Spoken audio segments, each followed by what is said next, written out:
Hello everyone, my name is Tanushree Kadam and today I will be discussing the flood situation in the Nagaur community.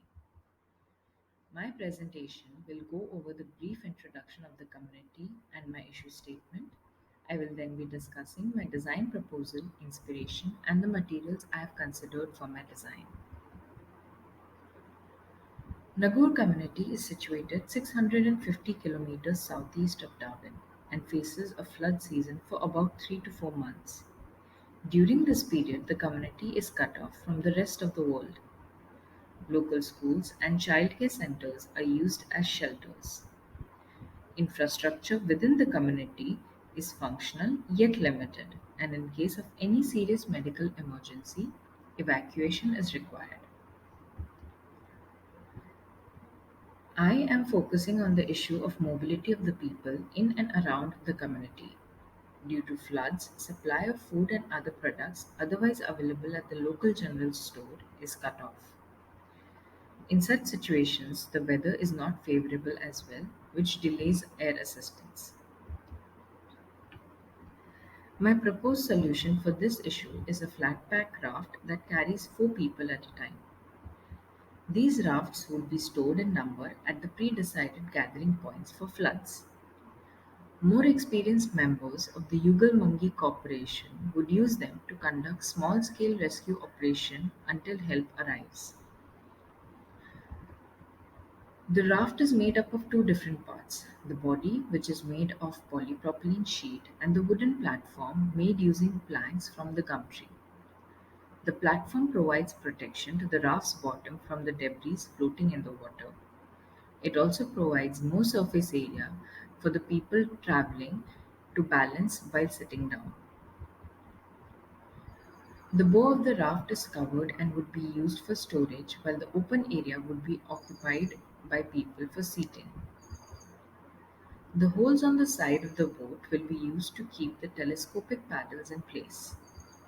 The dimensions of the boat are decided keeping in mind to provide sufficient space for the people to sit cross-legged on the floor of the raft.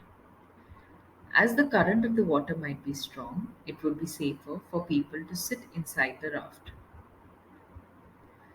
Back in the day, rivers used to be the main source of food for the Aboriginal people.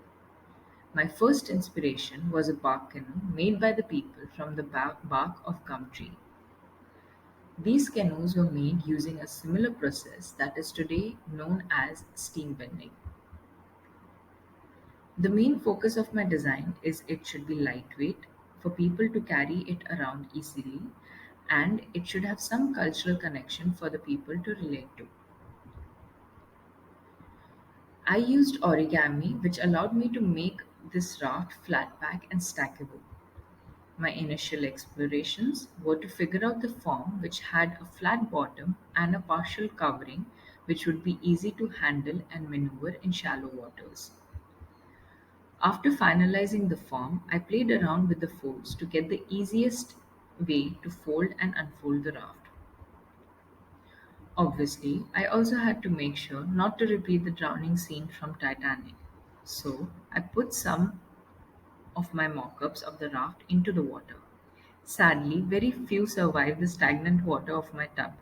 As you can see in the left image, the wooden platform balances the raft and keeps it afloat.